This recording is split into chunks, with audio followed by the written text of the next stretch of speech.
મારું નામ હર્ષા બેન છે. હું મણિનગરથી આવું છું.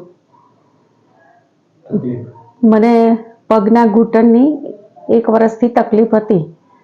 પછી મેં વિરલભાઈ પટેલ ડૉક્ટરને મારુતિ હોસ્પિટલમાં બતાવ્યું તો મને એમને ઓપરેશન કરવાનું કીધું.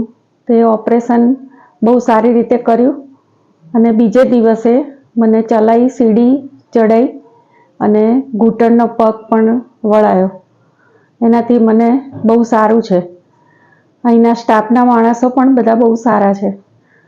તે સારી રીતે હેલ્પ કરે છે બધાને.